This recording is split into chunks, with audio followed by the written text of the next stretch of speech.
on enregistre les conférences. Ça te va? On peut le faire? Bien sûr, oui, oui, avec plaisir. Merci. Bien sûr. Bon, je vais te présenter en portugais et puis te passer la parole. Aïe, il y a longtemps que je ne parle pas français, Amir. Donc, pardonne-moi si j'ai fait de bêtises, si j'ai dit de Je bêtises. dois essayer d'apprendre le portugais alors. Bom, boa tarde a todos e todas. É uma grande alegria hoje podermos receber o nosso colega e amigo Amir Biglahi. Amir fez já várias coisas com o Ivan, em conjunto com o Ivan, se conhecem de longa data. Acredito que o Valdir também conheça pessoalmente o Amir. Eu também o conheço pessoalmente, é uma pessoa muito, uma capacidade de arregimentar pessoas em projetos invejável. E hoje ele vai nos falar sobre o título, né? É para uma semiótica aberta, desafios e perspectivas. Amir Biglahi é vinculado à Sorbonne Université e à Université de Picardie Jules Verne. Ele é doutor em Ciências da Linguagem pela Universidade de Limoges, pesquisador associado, né, da Université Sorbonne, leciona na Picardie Jules Verne, interessa-se pela epistemologia e pela metodologia da semiótica, e, em especial, pelas relações entre a semiótica e outros campos de pesquisa. Ele é o coordenador da coleção Duchamps, fundado em 2015 por ele, na editora L'Harmattan, em Paris. Para quem olhou no site do FAPS, é realmente surpreendente, com a juventude dele, a quantidade de livros, às vezes, são obras em vários volumes, que ele tem publicado desde 2010, quando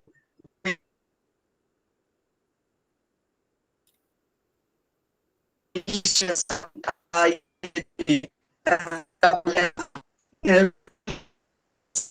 torno de assim, e o Amir, além de uma pessoa extremamente agradável, a gente ouvir, de uma mente fértil, e vocês vão ver, e bastante tem esse poder de arregimentar pessoas. Je vais passer la parole à Yvan. Amir, je leur ai dit que et Yvan ont déjà fait beaucoup de choses ensemble, mais je ne saurais pas dire, je n'étais pas préparée et que tu as un pouvoir admirable de réunir des gens autour de projets, que tu es une personne très active, livres, de collections que tu diriges, et aussi un collègue et ami qu'on a finalement la joie de recevoir dans les conférences du PAPS. Donc, tu as la parole maintenant pour ne pas dire de bruit. Bon, merci beaucoup, Elisabeth. Je ne suis pas sûre d'avoir tout entendu parce qu'il y avait un problème de connexion, je crois. Bon, mais en gros, j'ai bien compris. Je ne sais pas si c'était moi ou bon, c'était bon. En tout cas, merci beaucoup, Elisabeth. Je remercie infiniment tous les organisateurs de cette réunion. C'est vraiment une grande joie pour moi d'être aujourd'hui parmi vous. J'espère un jour être à Sao Paulo pour vous rendre visite en face à face. C'est vraiment un grand honneur pour moi et un immense plaisir d'être aujourd'hui parmi vous. Donc, dans mon exposé d'aujourd'hui intitulé Pour une sémiotique ouverte, enjeux et perspectives, dans un premier temps, je souhaiterais souligner en quoi la sémiotique est une discipline inévitablement ouverte sur le plan conceptuel, ce que j'ai appelé ouverture inhérente, Dans un second temps, j'essaierai de montrer les conséquences méthodologiques et conceptuelles, méthodologiques et épistémologiques de cette ouverture, notamment en interaction avec d'autres disciplines, ce que j'ai appelé ouverture par extension. Je terminerai mon exposé, s'il me reste du temps, par quelques remarques sur l'ouverture sociale de la sémiotique. Bon, vous pouvez peut-être projeter le plan de l'exposé, ce qui permettrait éventuellement d'avoir une vue sur ce que je vais dire. Bon, voilà, donc voilà, le plan, c'est dans cette partie, ça va commencer par ce que j'appelle ouverture inhérente. Je vais essayer d'expliquer ce que j'entends par là. Ensuite, pluralité comme symptôme et comme chance pour l'ouverture. Troisième partie, ouverture sur le monde. Ensuite, ouverture vers d'autres domaines. Après, au service d'une ouverture interdisciplinaire. Sixième partie, entre ouverture et rigueur. Et enfin, ouverture vers la société. Bon. Mais quelques mots avant d'entrer dans le vif du sujet. Comme nous le savons, les deux principales conceptions souvent envisagées pour désigner la sémiotique, c'est qu'il s'agit de l'étude du signe ou qu'il s'agit de l'étude du sens. Selon la première optique, c'est le signe qui est la matrice générale de toutes les significations et de leurs manifestations. C'est la structure du signe qui prend en charge tout le processus sémiotique.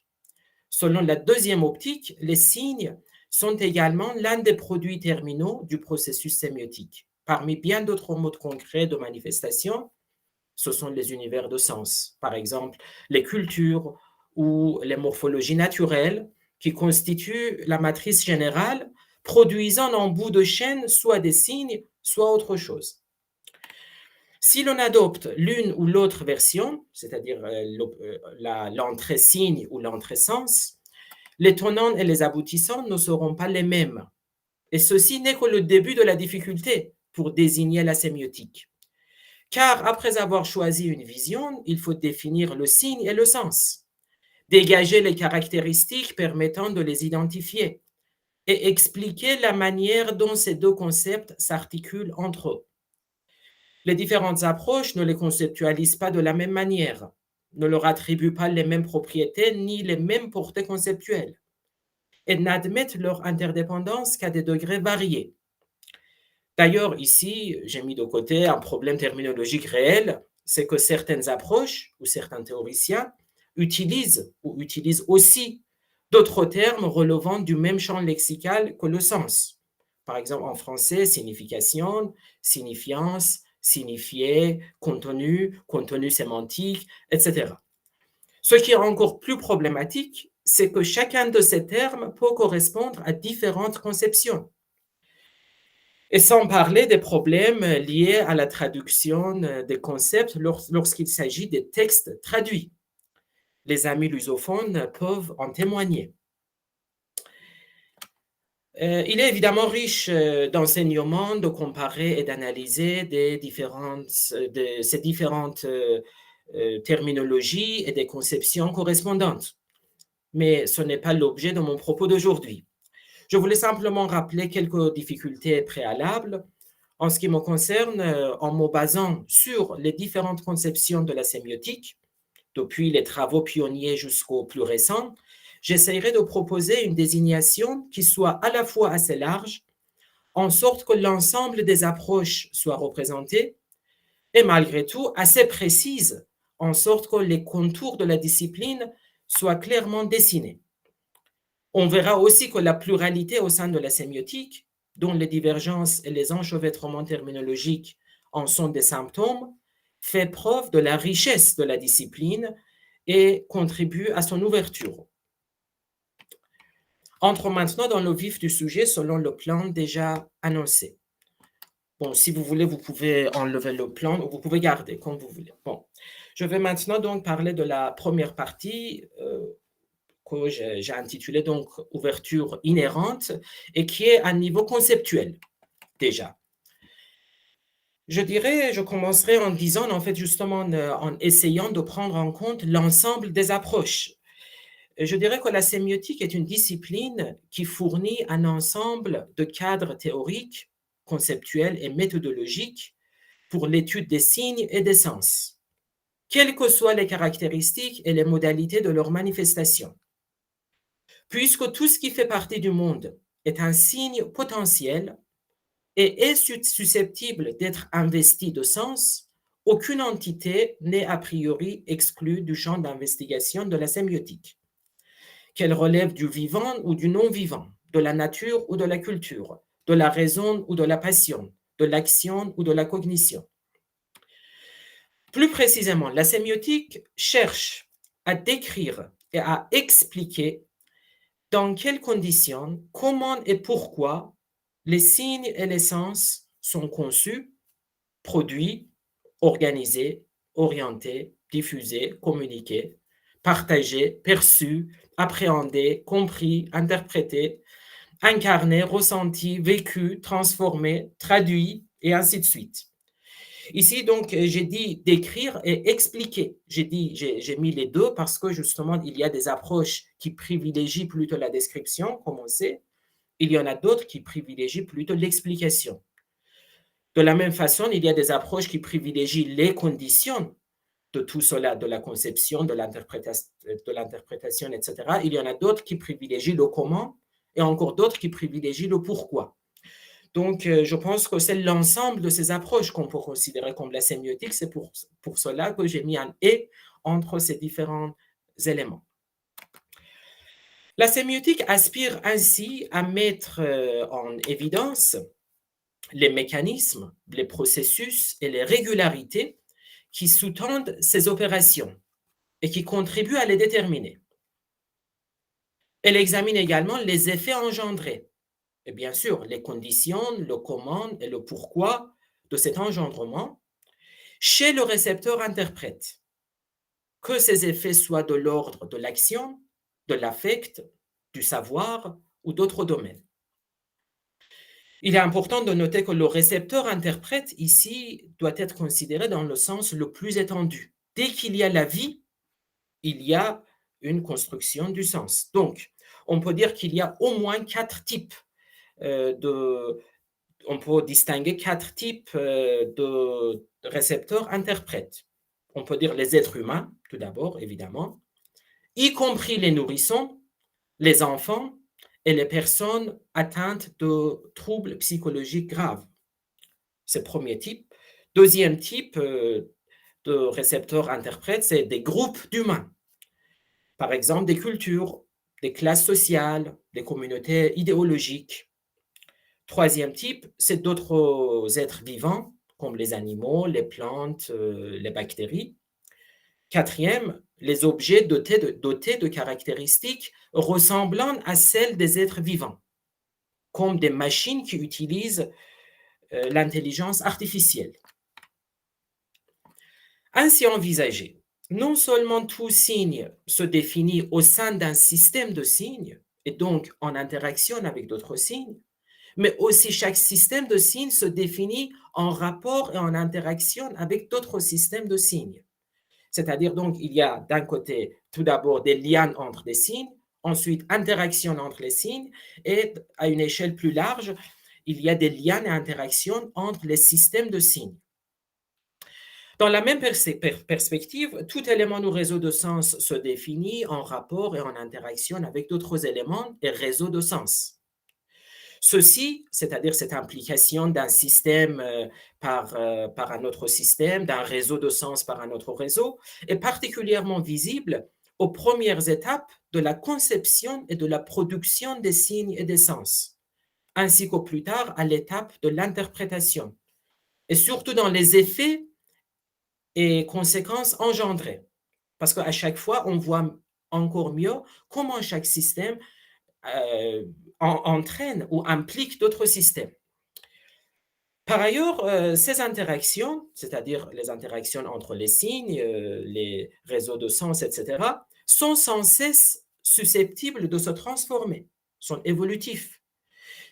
Ils peuvent se transformer en termes de nature, leur nature, la nature des interactions peut changer, mais aussi leur intensité, leur tempo, Leur direction, parfois c'est d'un système vers un autre, parfois ça peut être l'inverse, parfois c'est dans les deux sens, etc. Donc les signes et les sens, loin d'être statiques, sont constamment en évolution. Dans la mesure où ces enchevêtrements et ces dynamiques se prolongent à l'infini, parce qu'il n'y a pas de limite, on peut aller jusqu'à l'infini, je pense, les signes et les sens, de par leur nature et dès leur origine, sont voués à l'ouverture. Donc ça, c'est ce que j'appelle ouverture inhérente et ce qui est donc au niveau conceptuel. Maintenant, on peut passer à la deuxième partie, donc pluralité comme symptôme et comme chance pour l'ouverture. Ici, bien sûr, ce que j'entends par pluralité, c'est la pluralité des approches. Compte tenu de la vastitude et du caractère protéiforme des signes et des sens, la pluralité des courants théoriques en sémiotique ne devrait pas paraître surprenant. De fait, chaque courant reflète un point de vue spécifique sur les signes et ou les sens.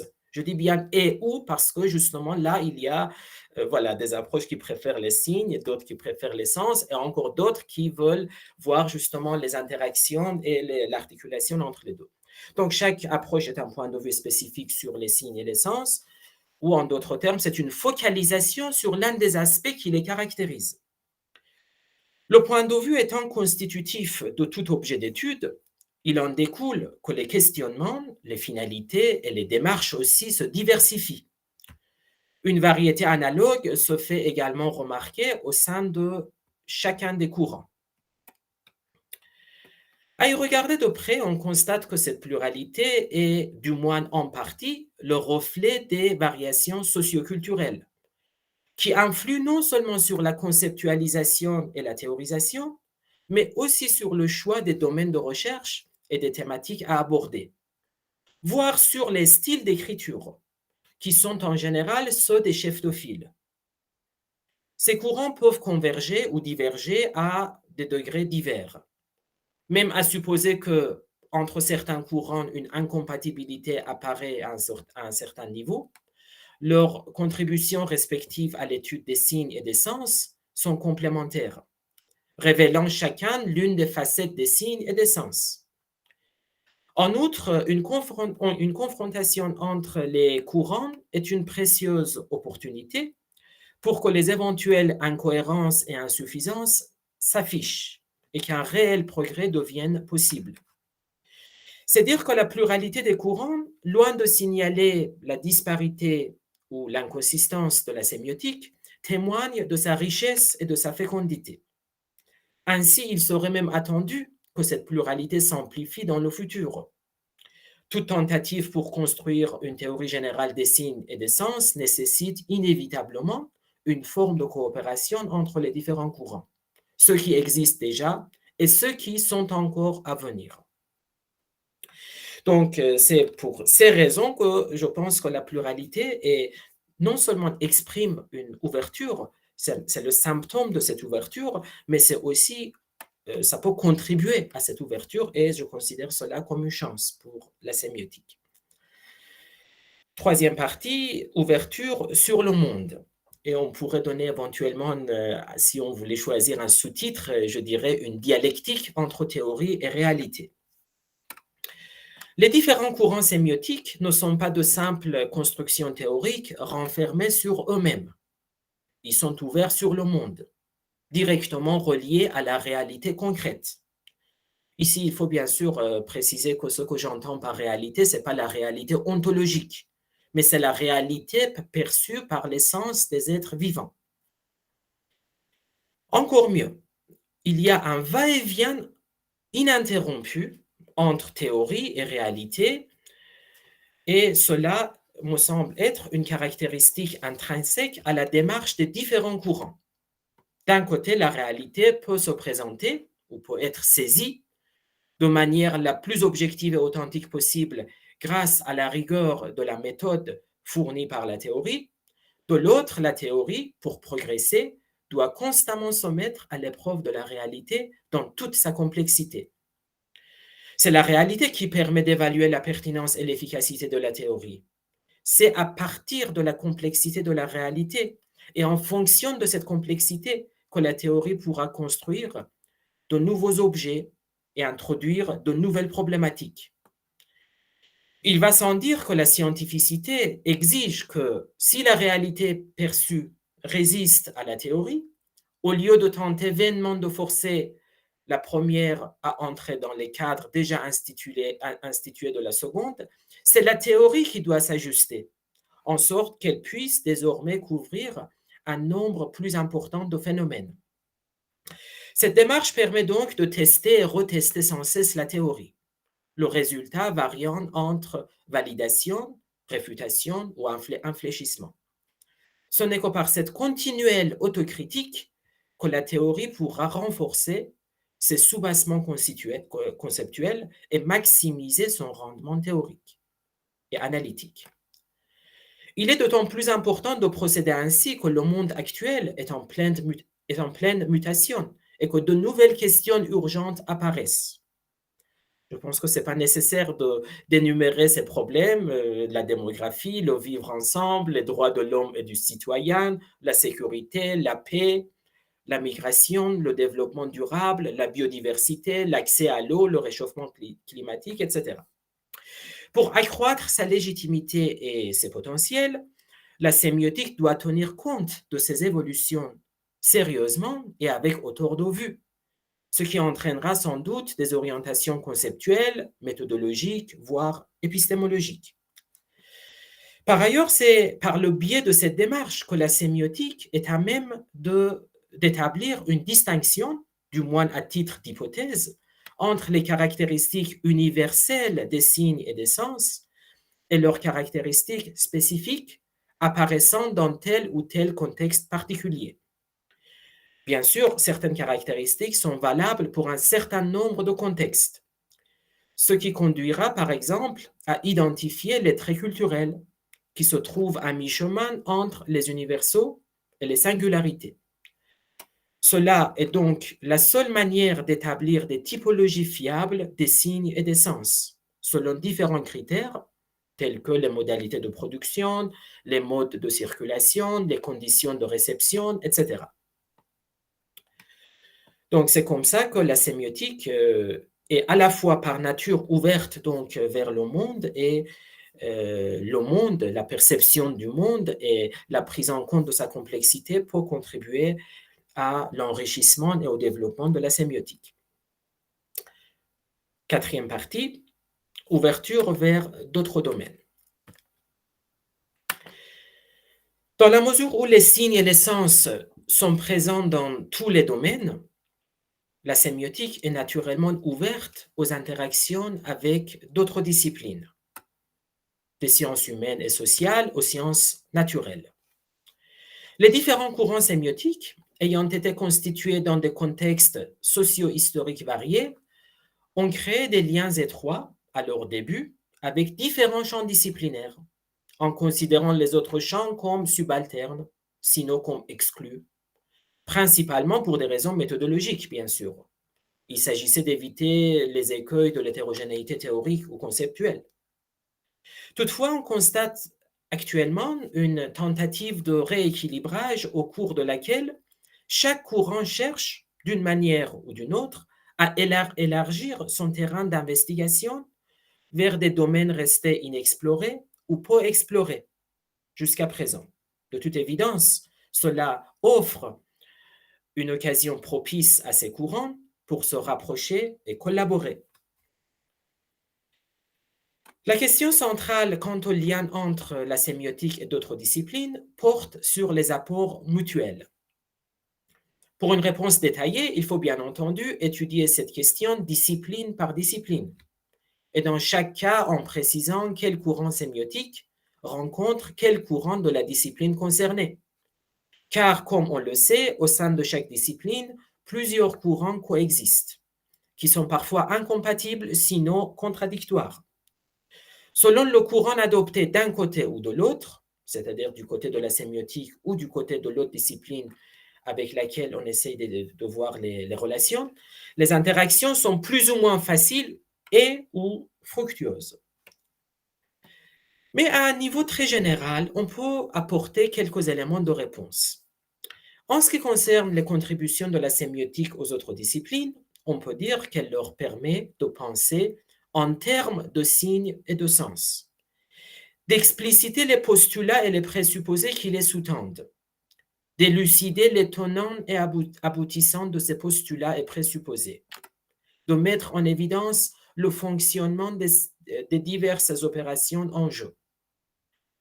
Et ceci non seulement quant à leur théorisation, mais aussi leur texte, leur schéma, voire les pratiques qui animent leurs chercheurs. En d'autres termes, la sémiotique déplace l'angle d'interrogation et procure un regard autrement problématisé. Sans ignorer l'apport additionnel auquel j'ai déjà fait allusion dans le cas des sciences humaines et sociales, c'est qu'en y installant des contraintes formelles exigeantes, la sémiotique est en mesure de leur offrir une réelle rigueur méthodologique, réduisant ainsi les risques liés à l'interprétation subjective. En retour, les autres disciplines peuvent contribuer à la sémiotique par différents moyens. De façon générale, c'est par les résultats de leurs recherches respectives portant sur divers phénomènes, allant depuis leur globalité structurante jusqu'aux détails les plus anodins. Plus la sémiotique disposera d'informations sur les éléments ou les phénomènes à étudier, plus elle pourra avancer rapidement et plus ses résultats seront précis et fiables. Pour un certain nombre de disciplines relevant particulièrement des sciences pures ou naturelles, c'est en outre directement par leurs théories et leurs modèles qu'elles peuvent intervenir. Tout cela aidera la sémiotique à affiner et développer ses propres concepts, à réviser et consolider ses fondamentaux, à réévaluer et optimiser son champ d'intervention. Puisque chaque discipline possède déjà ses méthodes définies, ses instruments spécifiques et ses démarches établies, il va de soi que toute collaboration nécessite le respect, la patience et une compréhension mutuelle, évidemment. Cinquième partie, au service d'une ouverture interdisciplinaire. Sachant que ici, je ne parle pas de l'interdisciplinarité dans le sens de la relation directe entre la sémiotique et une autre discipline à chaque fois, c'est l'interdisciplinarité entre d'autres domaines de recherche. Le monde complexe et mouvant dans lequel nous vivons incite constamment les chercheurs à dépasser les frontières des savoirs institutionnalisés et à définir des projets interdisciplinaires. Je tiens à souligner immédiatement que l'interdisciplinarité va au-delà d'une simple pluridisciplinarité. Parce que comme on sait, la pluridisciplinarité aborde un objet selon plusieurs points de vue juxtaposés et les composantes disciplinaires gardent leur identité. Mais l'interdisciplinarité suppose un échange et une coopération visant à mettre sur pied des approches originales pour des objets. Et les objets deviennent du même coup nouveaux. Parce qu'on a commencé, voilà, le point de vue définit l'objet lui-même. Sur le plan épistémologique, il s'agit donc d'un décloisonnement de la pensée et d'un déplacement des frontières des savoirs institutionnalisés, qui ont été en général constitués par des nécessités au cours de l'histoire, et ce qui a parfois, voire souvent, masqué la continuité des savoirs.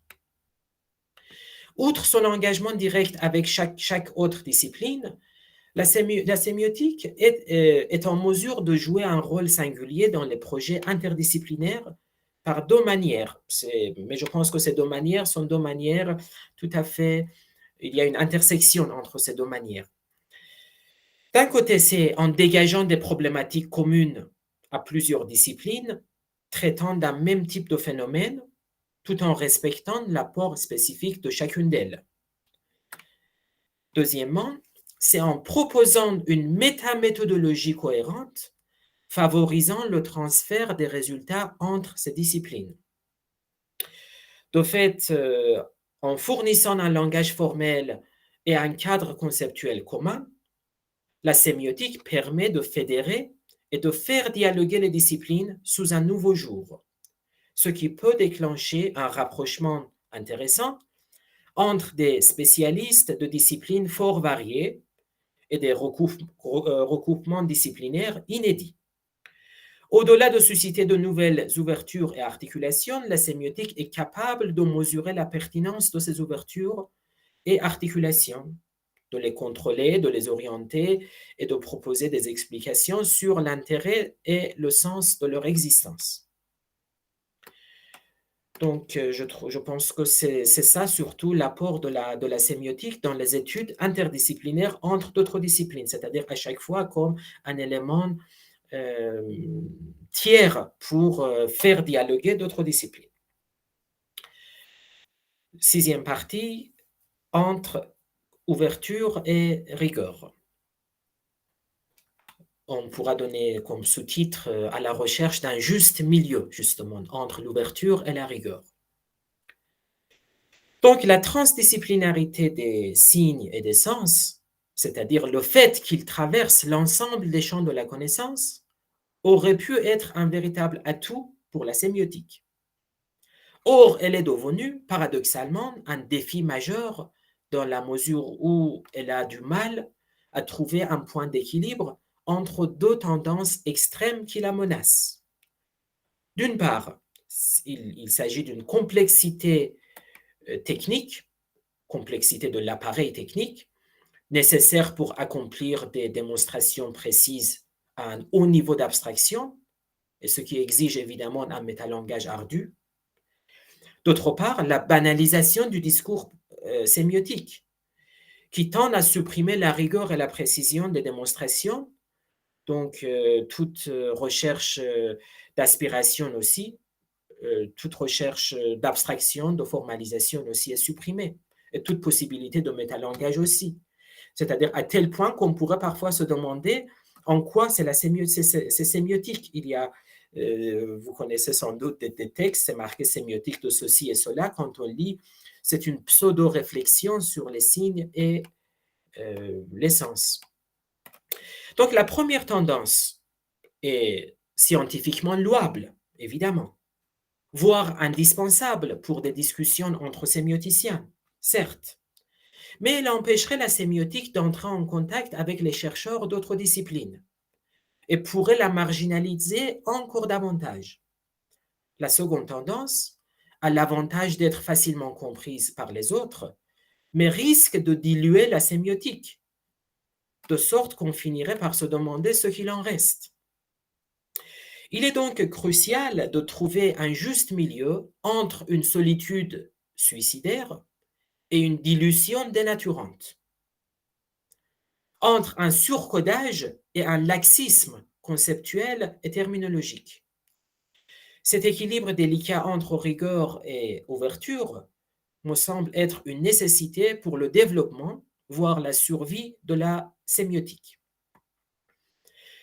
Cette difficulté pour trouver un juste milieu et pour s'affirmer par rapport à d'autres domaines a eu un impact négatif sur l'institutionnalisation de la sémiotique, donc au niveau sociologique. La situation institutionnelle de la sémiotique diffère aujourd'hui selon les pays. Je pense savoir qu'au Brésil, elle rayonne beaucoup plus qu'en France. Mais il n'y a pas de doute que dans l'ensemble, elle souffre d'une marginalité préoccupante. Des centres de recherche et des postes universitaires sont rares, de même que des débouchés professionnels en dehors de l'université.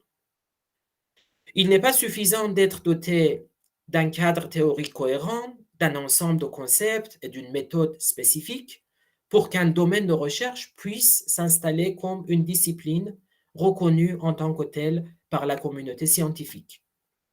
Il faut aussi une structure institutionnelle qui lui fournisse une véritable visibilité académique et dans laquelle les futurs chercheurs sont formés.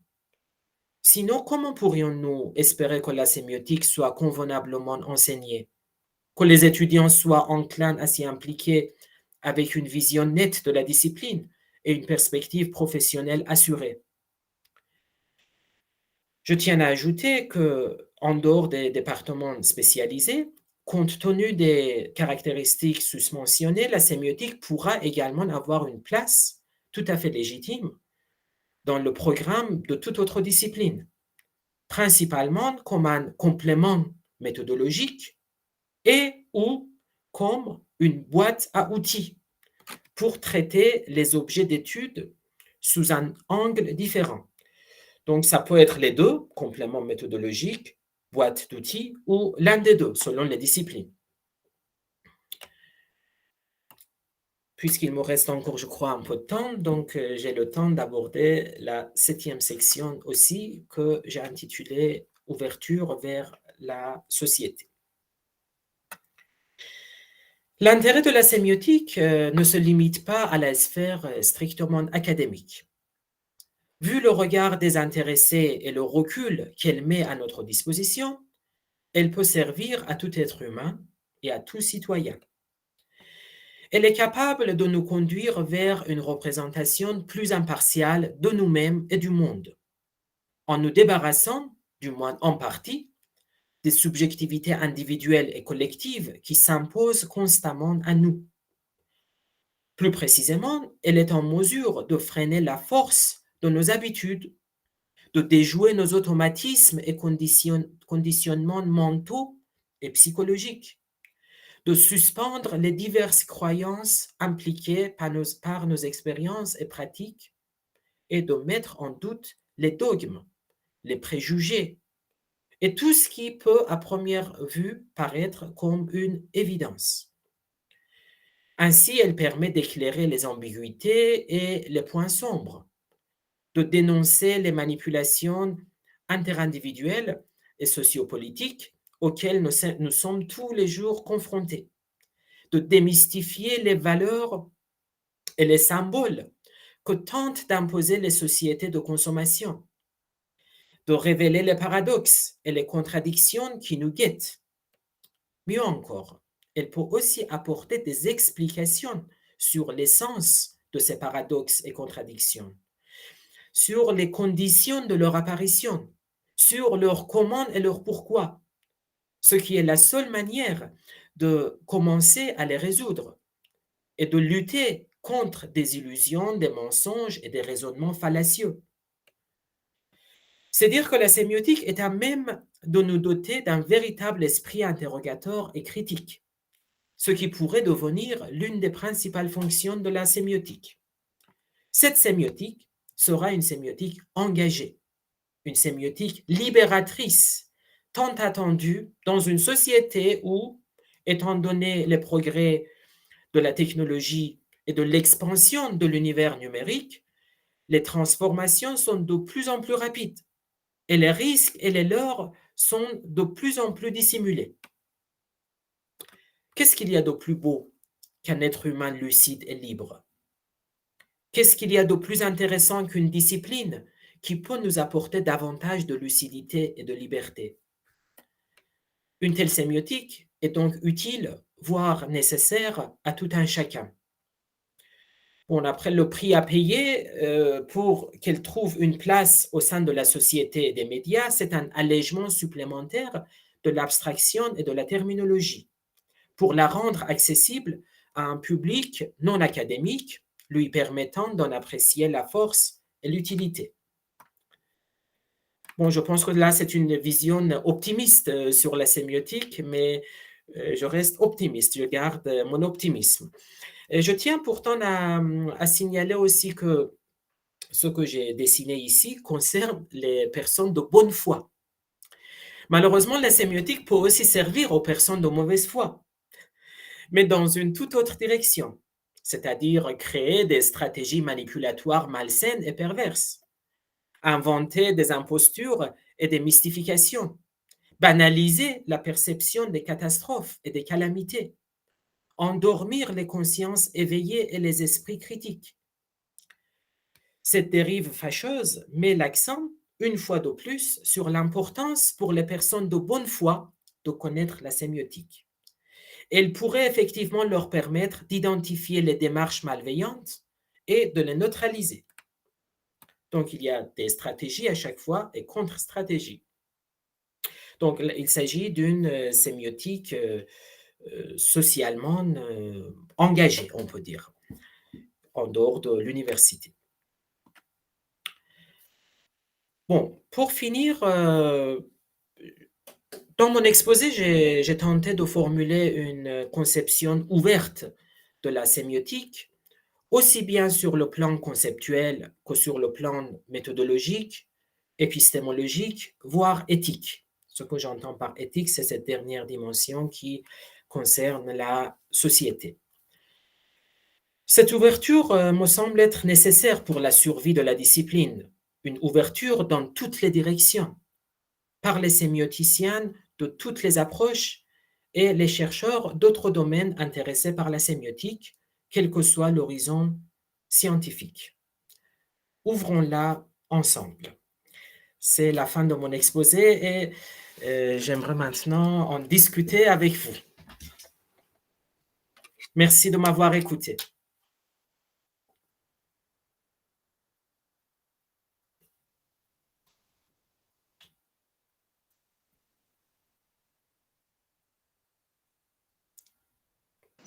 Merci à tout le monde. Merci beaucoup, Amir. Obrigada, Léo, de ter tirado. Bon, merci, Léo, d'avoir enlevé le point suivi. Des questions, s'il vous plaît? Un exposé très intéressant. Merci, j'espère que j'ai pas été trop rapide pour présenter et que voilà. On verra. Je crois que tu as été assez clair. Il y a, voyons, qui a levé sa main. Je l'ai vu, mais ça a disparu. Pardon. Gente, quem que pediu para falar? Para fazer uma pergunta? Sumiu aqui. Eu tinha visto 2 pessoas levantando a mão, mas não sei se foram bater palma e apertaram o botão errado, talvez. Pode ser. Ok. Des questions, donc?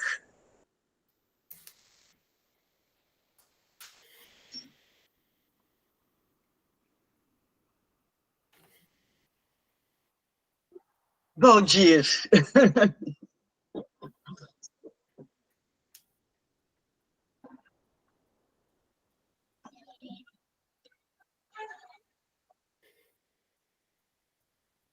Valdir, você pediu a palavra, né?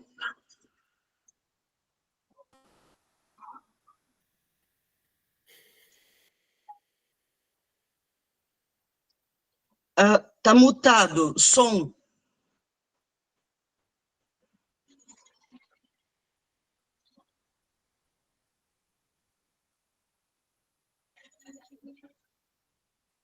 Tá sem som.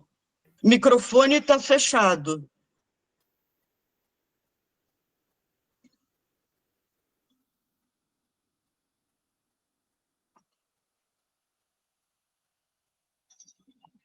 Vocês me ouvem agora?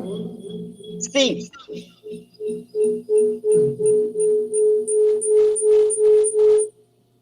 Com eco.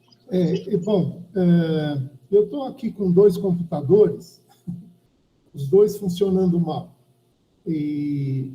Então, o que tem um microfone melhor não está funcionando. Mas eu vou procurar falar um pouco mais alto. Bon, Amir, merci beaucoup de ton exposé. Je parle dans mon français pour te faire comprendre mieux que le portugais. Pardon, est-ce que tu comprends le portugais ou l'espagnol? C'est pour me faire honte.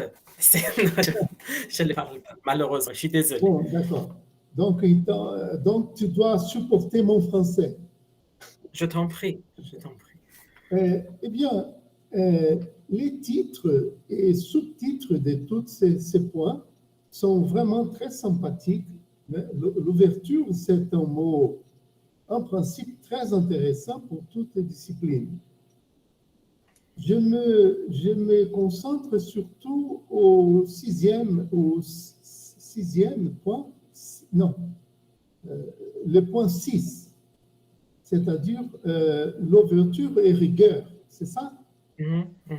Donc, et aussi un petit peu sur les autres, c'est-à-dire l'ouverture pour des autres disciplines, l'ouverture pour des autres domaines, etc.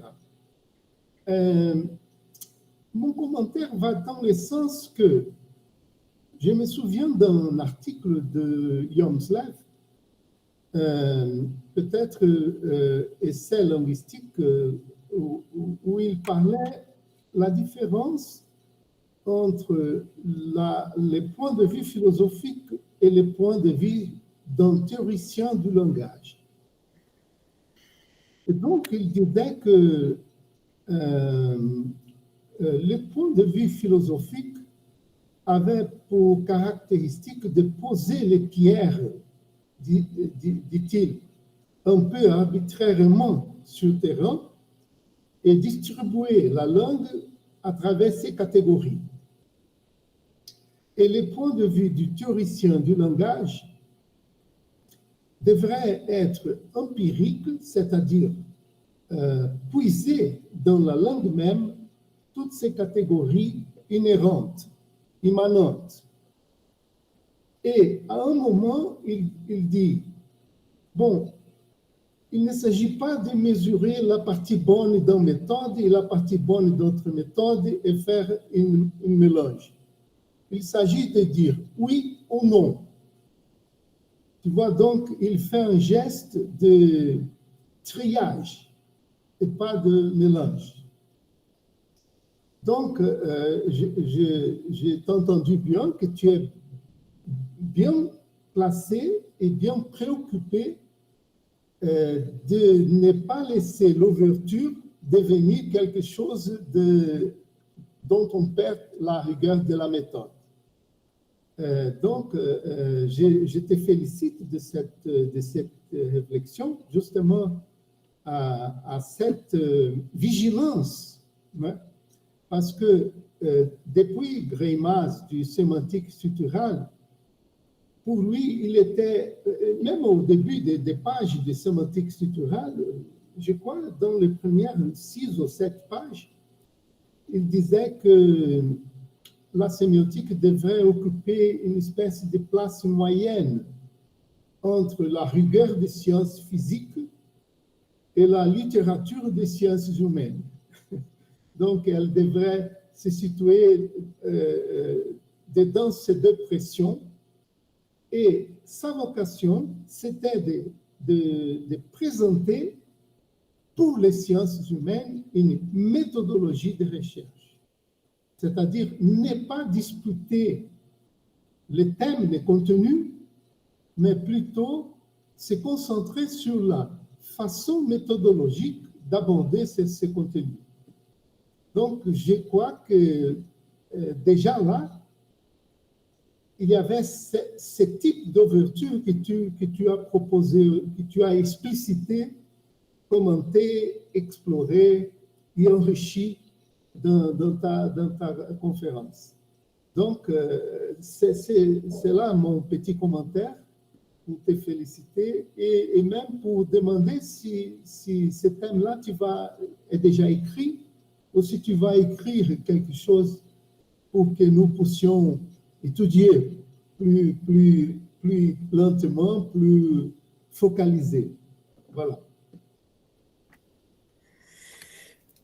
Bon, merci beaucoup, Baldir. Je réponds maintenant, Elisabeth. OK. D'accord. Oui, merci beaucoup pour ton commentaire. En effet, ce que tu dis, c'est un point crucial parce que il ne faut pas l'ouvrir sans règle. L'ouverture doit être dans un certain cadre, justement.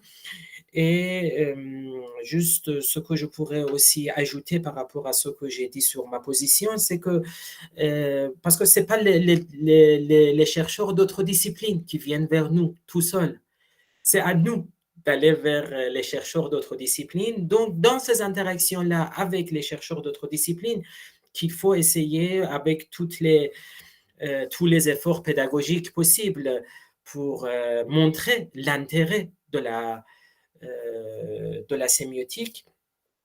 Et c'est là où il faut peut-être négocier un peu sur la rigueur, surtout avec les chercheurs en sciences naturelles ou les sciences dites exactes. C'est beaucoup plus facile, la rigueur, avec ces chercheurs-là. Mais en sciences humaines et sociales, par exemple, dans mon expérience avec certains collègues littéraires, c'est plus difficile de leur montrer l'intérêt de la sémiotique. C'est là où il faut trouver le juste milieu, cet équilibre. C'est pas évident, mais je pense qu'il faut faire des efforts, mais je te rassure, cher Waldir, que ça va pas jusqu'au n'importe où. Il y a forcément des règles, en effet. C'est ça l'intérêt de la sémiotique, parce que si on enlève ça, qu'est-ce qu'il en reste? Si on enlève justement les contraintes formelles exigeantes en sémiotique, je pense qu'il n'en reste plus rien. Ça peut être un pur métalangage sans aucune utilité. Donc, en effet, je pense que ça, c'est un point très important et je suis content que tu aies fait allusion à cet aspect-là et que tu as trouvé cet aspect-là en effet important. Par rapport à ta question à la fin, oui, j'ai un peu écrit sur ce sujet et je pense que je vais encore réécrire. Ce que j'ai écrit pour l'instant et publié, c'est en anglais.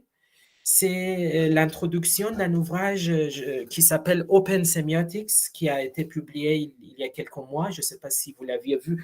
J'en ai un exemplaire ici parce que c'est en 4 volumes. Voilà, il y a l'un des volumes ici. Je ne sais pas s'il y a trop de lumière peut-être. C'est Open Semiotics. C'est dans 4 volumes en anglais. Et ce projet va se développer. Et je tiendrai les collègues... les collègues qui ne sont pas encore dedans, parce que c'est pas possible d'inviter tout le monde en même temps, mais justement, c'est ouverture étape par étape. Parce que c'est pas possible de gérer toutes choses en même temps. Mais pour l'instant, ce que j'ai écrit et ce que je viens de dire, c'est en partie, pas exactement, mais c'est en partie, en tout cas, ce qui est écrit ici, en anglais, par contre, dans cet ouvrage. Et je pense que je vais bientôt encore réécrire sur le sujet. Et un autre point sur lequel j'aimerais insister, c'est que j'insiste beaucoup pour cette ouverture sur la collaboration entre les approches. Peut-être que vous vous demandez parce que j'ai cité aucun nom aujourd'hui. Et pourtant, mon exposé était forcément enrichi, nourri par la réflexion de plein de gens. Et ça, c'était exprès. Je n'ai pas voulu nommer les gens, mais dans différentes parties, on pourra identifier la contribution de Grémas à tel endroit, contribution de Porce à tel endroit, et les chercheurs vivants aussi, bien sûr, il y a leur contribution. Mais c'était un peu exprès parce que j'insiste sur cette collaboration. Et je pense parce que si on se situe dans l'une de ces approches et proposer la collaboration, ça marche moins bien. Tout en sachant que moi aussi, comme tout chercheur, j'ai mes propres références théoriques que vous connaissez et que, en général, dans mes travaux, je m'y réfère, mais j'essaye d'assurer cette ouverture en essayant de réunir l'ensemble des approches.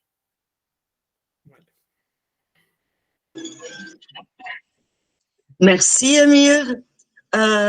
Il y a une question d'Adaïl Sobral dans le chat. Il dit qu'il ne peut pas parler là où il est, mais je le lis. Je veux demander quelle est la limite d'une sémiotique ouverte. C'est très lié à la question d'Evaldir et à ta réponse. Et puis, il y a un commentaire d'Anna Caroline de Piccoli de Souza Cruz. Je crois que la question de l'ouverture et la rigueur est très importante aujourd'hui, mais comme nous pouvons savoir, par exemple, pardon, mais comme nous pouvons savoir, par exemple, pendant une lecture sémiotique, il y a une ouverture avec la rigueur. Donc c'est, je crois aussi, l'idée de ouverture jusqu'où, sans perdre la rigueur.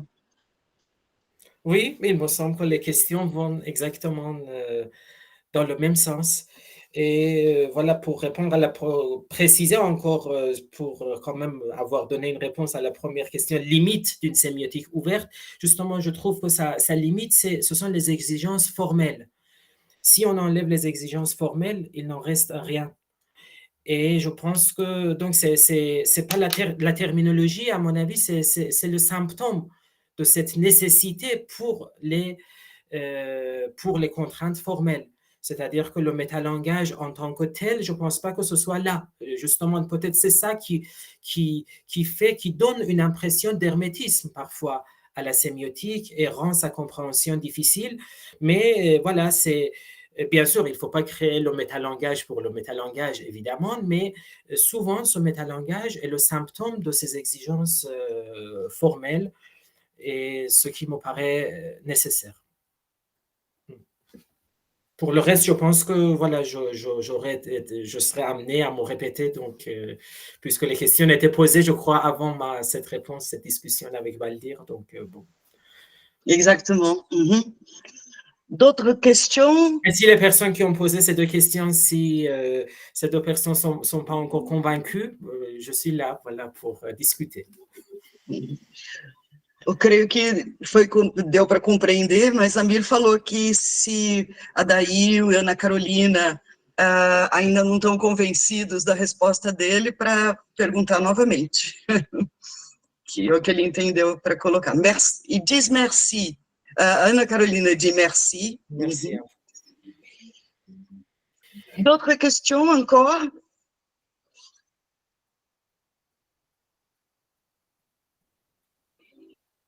Pendant que nos collègues réfléchissent, je voudrais te poser une question moi-même. Tu connais très bien un livre, c'est impossible de lire ici, je crois, Entretien sémiotique. Je crois que ton exposé est un peu beaucoup, un dialogue avec Rastier. Tu te souviens, dans une des entrevues, tu as demandé à Rastier, comment voyez-vous les rapports entre la sémiotique et la linguistique? Et en répondant, il dit à un moment, la sémiotique mérite, c'est un texte de Rastier, François Rastier, la sémiotique mérite mieux que devenir une tautologie, de tautologia de l'italien, traitant, il cite en latin de tout, et bon, je ne sais pas traduire du latin vite. Donc, et puis, il continue. J'admire les sémioticiens qui s'estiment compétents sur tous les sujets et vous parlent un jour des tapis persans, les lendemains de Lyotard, les surlendemains de Saint-Bonaventure ou du Shannon Building. Cette agilité médiatique accompagne l'intégration progressive de la sémiotique aux disciplines de la communication, où elle peut jouer le rôle auxiliaire d'une pop philosophie. Je crois que ton exposé est une espèce de... il développe une réponse à Rastier de ce côté-là. Et je ne sais pas si c'est vrai, mais en disant, OK, il n'y a pas que une sémiotique pure et dure qui est valable, et il ne défend pas ça, il défend la rigueur dans la suite de l'entrevue, de l'entretien. Ou une tautologie. D'un côté, une sémiotique pure et dure, de l'autre, une tautologia, gente, estudo de tudo e qualquer coisa, ok? Et que tu veux dire que, comme Rastier lui-même dit qu'il doit y avoir de la rigueur, etc., tu montres que la sémiotique est très complexe et qu'on ne doit pas être vite en appelant peut-être une approche différente de celle à laquelle on est habitué, comme en l'appelant tautologie ou quelque chose comme ça. C'est-à-dire, il y a des approches différentes valables, rigoureuses, et qui permettent des ouvertures différentes, sans que ça nous fasse tomber dans le manque de compétences absolues, etc. Je ne sais pas s'il y a quelque chose à voir avec ça. J'ai aussi pensé au livre de Semir Badir, Les pratiques discursives du savoir, le cas sémiotique, où il parle de du statut épistémologique de la sémiotique qui est difficile à cerner à cause de la variété des objets culturels, mais aussi des méthodes. Donc, est-ce que en pensant à ce texte, tu as consciemment dialogué avec Rastier d'il y a 10 ans et c'est mieux peut-être de plus récemment? Oui, bon, j'aime bien le sourire de Waldir qui... Bon, là, bon, la question, c'est difficile. Mais non, j'y pensais pas, évidemment. Après, bon, il y a plus différentes conceptions, en effet, de la sémiotique. Ici, moi, je pense que en restant, en continuant à formaliser sans cesse, sans dialogue avec les autres, moi, je pense, j'ai bien peur, en fait, que la sémiotique ira vers une disparition. Ce qui est la situation dans certains pays, malheureusement en France, vous savez, c'est vraiment très, très problématique, je trouve, la situation actuelle de la sémiotique. Bon, l'idéal, malheureusement, nous ne vivons pas dans un monde idéal, parce que l'idéal, c'est de garder la rigueur totale et de dialoguer avec les autres. Ça, c'est l'idéal. Oh. Mais voilà, puisqu'on est obligé de dialoguer avec les autres, on est obligé de faire des concessions. Mais encore une fois, des concessions tout à fait limitées, tout à fait contrôlées, évidemment. Mais voilà, moi, donc, ma conception, c'est une ouverture contrôlée. Si cet adjectif permet de mieux formuler les choses. Ou peut-être, si tu me permets, ce que j'essaie de dire à mes étudiants, c'est qu'on ne doit pas, parfois j'emploie l'analogie d'un dîner. Quand on invite des amis à dîner, on est intéressé à présenter le plat sur la table. Pas tous les outils qu'on a mis à l'œuvre dans la cuisine pour préparer le plat. Mais on a eu besoin de tous ces outils pour préparer les plats. Mais eux, les outils ne sont pas intéressants sur la table du dîner. Donc, quand on présente le résultat d'une recherche, on devrait penser plutôt à un cadeau, comme si c'était un dîner qu'on prépare à des amis. Donc, et se concentrer sur ce qui est qu'on peut jouir ensemble, qu'on peut communiquer ensemble. Et là, je leur dis qu'on peut oublier le métalangage, mais pas pour penser aux objets. Et c'est pas parfois, en traduisant à des termes plus simples, un peu certains concepts de la sémiotique. Je me suis vue faire ça, mais par exemple, au lieu de parler de 4 positions du carré sémiotique, j'ai étudié comment de jeunes femmes et adolescentes et jeunes femmes voyaient l'adulte, et je me suis limitée à dire si elles se présentaient proche de l'adulte. Disons, l'adulte, tu vois, quand on devient adulte, on doit faire ceci, on doit faire cela, ou loin de l'adulte. Donc, comme s'il n'y avait que conjonction et disjonction. Mais ça marchait pour communiquer à plus de gens, parce que c'était si évident quand quelqu'un disait « Ah, quand tu deviens adulte, l'adulte a toutes les libertés du monde, l'adulte peut acheter se lever le matin à l'heure qu'il veut. » C'était si évident, un déplacement, une distance entre le moi qui répondait et l'image de l'adulte. J'ai cru que en trahissant un peu la sémiotique, je communiquais même mieux aux autres.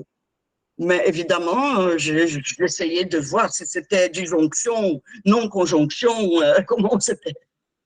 Bon, mais j'ai trop parlé, c'est toi là. C'est toi qui as la place d'honneur. Non, non, je t'en prie juste pour qu'on communique un peu là-dessus. Je pense savoir que tu as un texte qui va être bientôt publié sur les justices réparatrices. Justement, c'est un bon exemple de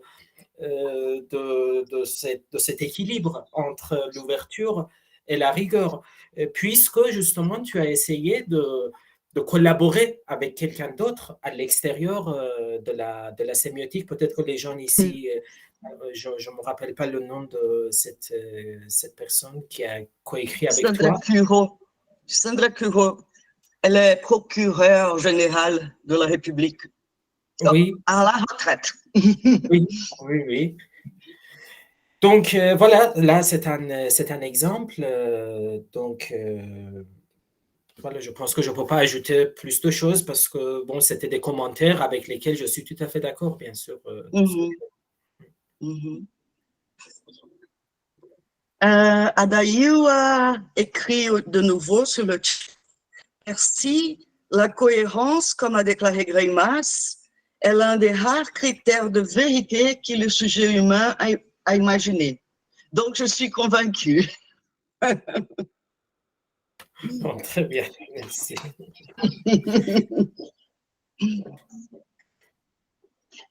Valdir, levante-toi a mão. Valdir, s'il te plaît.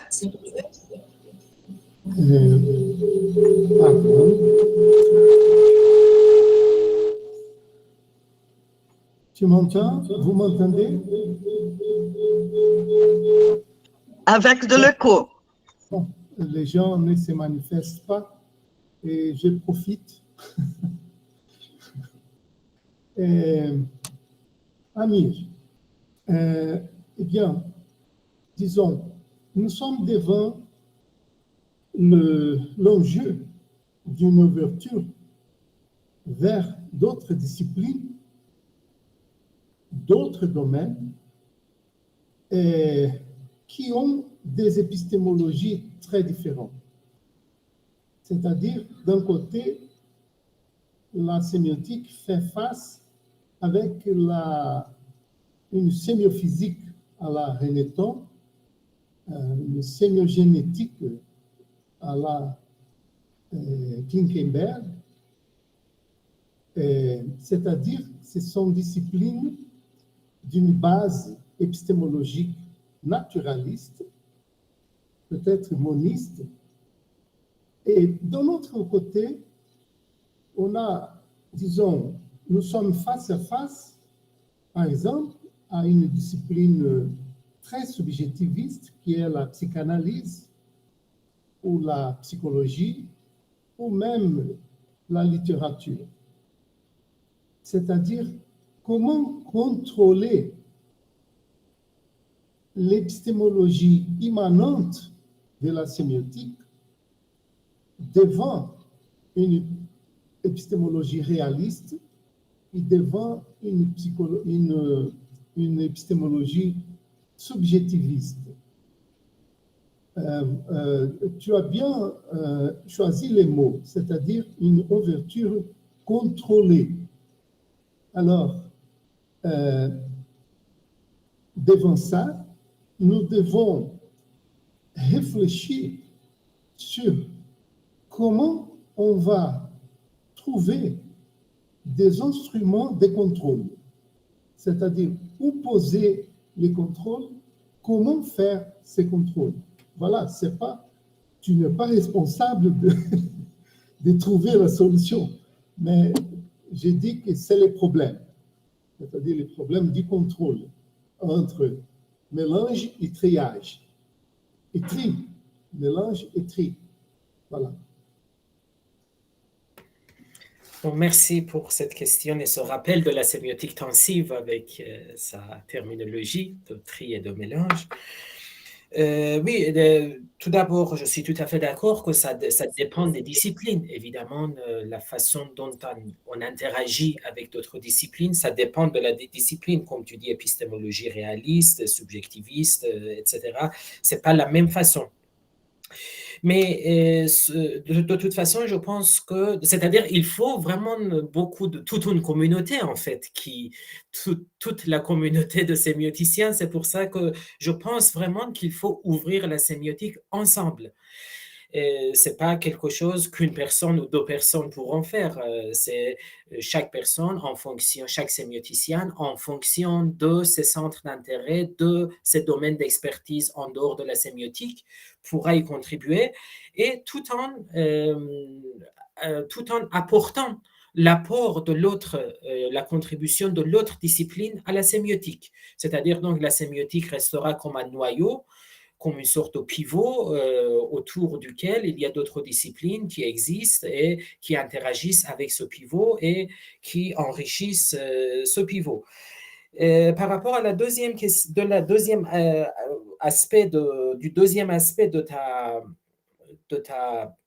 remarque, moi, ce que je vois justement pour comment contrôler, moi, je dirais que quand on entre en interaction avec chaque autre discipline, il faudrait prendre comme cadre théorique un cadre théorique d'une approche sémiotique et ne pas sortir de ce cadre.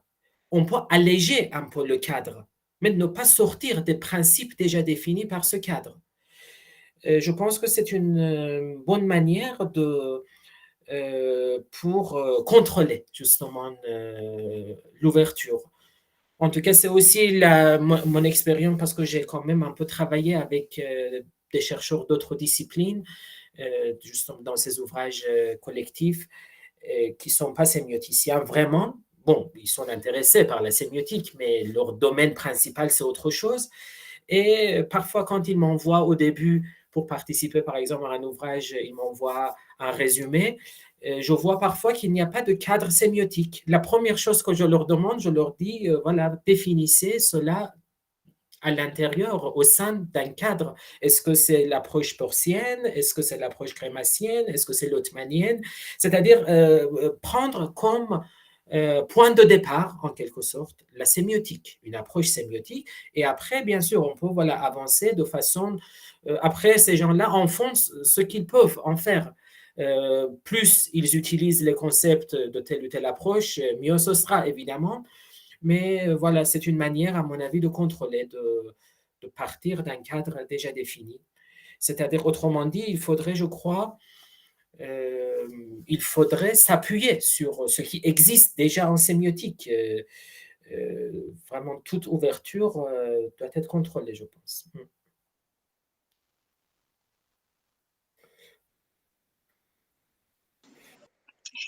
Merci, Amir. Je crois qu'Yvan a voulu soit parler, soit montrer qu'il était... Yvan, veux-tu dire faire une remarque ou est-ce que tu es en train d'embarquer, si on dit ça en français, je ne me souviens plus. Boarding time. Salut, Beth, tu m'entends là? Là, vous m'entendez là? Oui, on t'entend. Oui. Est-ce que je peux poser une petite question à Amir? Bien sûr, Yvan. Oui, je t'en prie. Tu m'aides à faire la médiation si c'est nécessaire, d'accord? Je pense que Yvan Là, parle tu avec m'entends? Là, vous Elisabeth. m'entendez? Oui, nous t'entendons, mais je n'ai pas compris ce que tu as, D'accord. ce que tu as dit.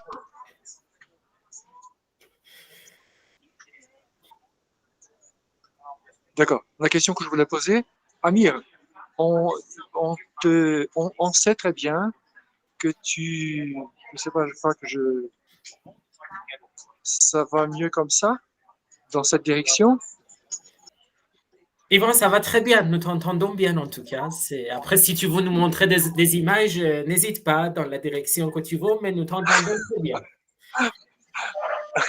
Amir, la petite question que je voulais te poser, c'est plutôt une question concernant ma curiosité personnelle. Euh, euh, on sait très bien que tu as organisé un nombre impressionnant d'ouvrages collectifs et que, bon, malgré ta jeunesse presque adolescente, tu parles depuis les sommets je sais pas, d'un nombre vraiment imposant d'ouvrages que tu as organisés et ceux qui ont pris la peine d'en lire au moins quelques-uns savent qu'il ne s'agit pas que d'une production quantitativement impressionnante, mais que la qualité, elle est aussi au rendez-vous à chaque fois. La question que je vais te poser, c'est que plus récemment, tu as organisé, ou tu es en train d'organiser, je ne sais pas trop, une publication en 4 volumes, un ouvrage en 4 volumes, si j'ai bien compris, sur le Open Semiotics, et que cette fois, c'est en anglais. Curiosité qui me traverse la tête. En passant, je ne sais pas si tu l'avais fait auparavant, tu pourras me le dire, mais en passant du domaine de la langue française dans lequel tu avais travaillé si longtemps, à cette organisation plus récente d'un ouvrage, de la direction de cet ouvrage volumineux en anglais désormais, est-ce que avec le changement des langues, est-ce qu'il y a des changements que tu aurais pu constater du point de vue des cultures scientifiques et des cultures sémiotiques d'une manière générale qui sont impliquées dans les projets lorsqu'on le fait dans la langue de Molière et lorsqu'on le fait dans la langue de Shakespeare? Merci beaucoup, Yvan, pour tous les mots aimables, comme d'habitude, et ta remarque tout à fait, ta question tout à fait intéressante. Oui, c'est un ouvrage, oui, déjà publié en 4 volumes. Et j'ai constaté en effet des différences intéressantes quand on édite un ouvrage en français ou en anglais, indépendamment de la question de la langue, de la maîtrise de la langue, indépendamment de cela. Il y a des manières différentes de faire de la sémiotique, même au-delà de l'approche choisie, même dans le comportement des gens. Même, c'est-à-dire que je pense que les Portiens n'ont pas tout à fait le même type de comportement que les Grémaciens.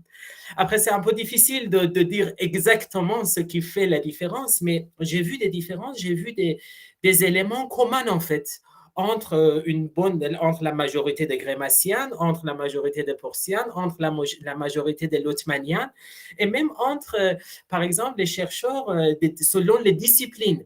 C'est-à-dire les gens qui s'intéressent plutôt, par exemple, aux relations entre la sémiotique et les mathématiques. Ce n'est pas la même chose, leur relation par rapport à la sémiotique. Ce n'est pas du tout le même type de relation que les gens qui travaillent sur l'interface entre sémiotique et sociologie, par exemple. C'est dans leur façon, en fait, justement, la question de la rigueur déjà. Ce n'est pas déjà le même type de rigueur selon les spécialistes des domaines. Je dirais même selon des sémiosphère géographique, selon les cultures même. On voit des différences.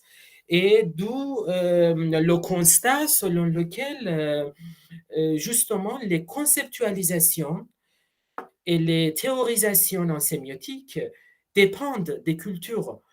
Et c'est pas, je crois pas que ce soit le fruit d'un hasard que telle approche soit produite dans telle région du monde et en collaboration avec telle ou telle discipline. Ce n'est pas le fruit du hasard. Mais ce n'est pas non plus très facile d'identifier. Mais je pense vraiment que, pour répondre à ta question, Yvan, je pense vraiment qu'une étude sociologique de la sémiotique est une étude très intéressante et c'est très riche d'enseignements. En fait, tout ce que je pourrais dire, ce sont des ressentis personnels, c'est intuitif, mais je crois que c'est un sujet qui mérite une véritable recherche scientifique selon les données. Et voilà, ça reste à faire. Je ne sais pas si j'ai un petit peu répondu à ta question. Tout à fait, Amir. Tu as très bien répondu. C'était tout à fait ma question. Et bon, ce que tu viens de dire confirme, oui, ça apporte assez de confirmation à ce que je devinais. Mais bon, je voulais quand même savoir ton avis, un avis de quelqu'un qui peut parler sur pièce, qui peut parler d'une expérience vécue, non pas. Il ne s'agit pas tout simplement d'une impression d'un observateur distant, tout à fait, c'est tout à fait l'opposé. Donc, mais très bien, c'est très intéressant. C'est très intéressant de t'entendre à ce sujet. Il n'y a pas beaucoup de gens, il n'y a pas beaucoup de sémioticiens qui puissent apporter un témoignage comme le tien à ce sujet. Merci. C'est gentil de dire ça. C'est dommage que je parle ni le portugais ni l'espagnol. Sinon, j'aurais pu expérimenter dans ces deux langues aussi, au moins. Il y en a d'autres, bien sûr. Bon, pourquoi pas toutes les langues, évidemment. Mais pour développer cette expérience. Et une autre chose aussi que je pourrais ajouter, Yvan, suite à ta question très, très intéressante, c'est que même pour la même personne, à mon avis, qui écrit en français ou en anglais, à supposer que ce ne soit pas la traduction, parce que bon, la traduction, c'est autre chose quand on fait traduire par quelqu'un d'autre. Mais imaginons une personne qui a le même niveau de langue dans deux langues, je pense qu'on n'a pas la même façon de réfléchir déjà à l'intérieur de chacune de ces langues. Je pense que vous qui êtes... vous parlez à la fois au moins le portugais et le français, vous êtes très bien placé pour partager votre expérience. Je pense que ce n'est pas tout à fait la même manière de réfléchir, encore une fois, indépendamment de l'approche choisie. Par exemple, en comparant l'anglais et le français, j'ai le sentiment que les sémioticiens écrivent avec plus de flexibilité stylistique, avec plus d'aisance stylistique en anglais. C'est-à-dire, ils se permettent parfois des tournures un peu plus personnelles, plus facilement, par rapport au français, qui reste une langue un peu plus, voilà, qui... Yvan, on ne t'a pas entendu, je pense que tu as dit quelque chose. C'est tout à fait, c'est quand même... Remarque, ça se comprend, ce sont des traditions différentes, ce sont des cultures différentes. Donc, ben oui, je pense que c'est tout à fait compréhensible. D'ailleurs, ça fait partie de cette richesse dont tu parlais au début de ton exposé, non, je pense. Oui, tout à fait. Donc, il y a culture, langue, manière de théoriser, de conceptualiser. Tout ça, c'est en effet tout à fait relié et c'est une question sémiotique ou métasémiotique qui mérite justement une réflexion sémiotique, une piste pour faire des recherches sur ce genre de sujet. Oui, très intéressant. Tu viens d'ouvrir un nouveau niche, je crois niche, oui. De façon contrôlée. Oui, de façon contrôlée. Très bien. Bon, on est déjà passé 15h30, c'est-à-dire 20h30 pour Amir. Est-ce qu'il y a d'autres questions encore? Quelqu'un voudrait se prononcer? Non? Donc, je crois qu'on peut te remercier chaleureusement pour ta participation aujourd'hui. D'abord, ça a été un plaisir de te revoir et on avait essayé depuis quelque temps d'avoir ta participation dans ce cadre, mais ce n'était pas possible aujourd'hui. Voilà, très bien. Merci beaucoup, Amir. Je ne sais pas si... j'ai oublié une chose à dire aux gens présents. Pessoal, no mês que vem, em novembro, nós temos a fala de Paulo de Muro. Eu não vi ainda em que dia que vai ser, eu devia ter visto isso antes, estava tão entretida aqui. 24 de novembro. Obrigada. Tá? Então, o último FAPES desse ano vai ser 24 de novembro com Paulo de Muro. São todos bem-vindos. J'annonçais la prochaine conférence, juste cela. Merci beaucoup. Moi aussi, Elisabeth, permets-moi juste de remercier encore une fois tous les participants, tous les organisateurs. Bon, je connaissais déjà toi-même, Elisabeth, Yvan, Valdir. Je ne sais pas s'il y avait d'autres personnes dans le public que je n'ai pas aperçu que je connaissais. En tout cas, c'était un grand plaisir, une immense joie, en effet, de retrouver vous trois que voilà, j'ai déjà eu le plaisir de voir en France. J'espère que la prochaine fois, ce sera au Portugal, à moins que vous veniez plutôt en France ou quelque part dans le monde, dans l'une des sémiosphères, à l'occasion d'un événement. Et merci beaucoup de m'avoir écouté, de m'avoir laissé présenter ces quelques idées, sachant qu'en français, c'était la première fois que je présentais ces idées. En anglais, comme je vous ai dit, j'ai déjà écrit là-dessus, mais c'est la première fois que voilà, j'ai pu partager avec des chercheurs de notre communauté ces petites réflexions. Donc, à suivre ces réflexions. Donc, essayons d'ouvrir de façon contrôlée les choses ensemble.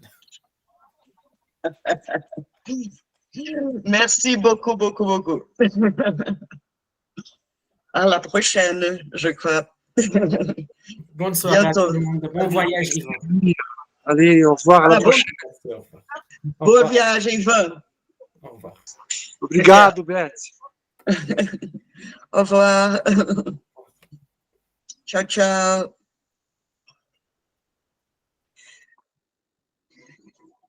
Ok. Amir, saiu? Saiu. Saiu. Tchau, pessoal. Obrigada.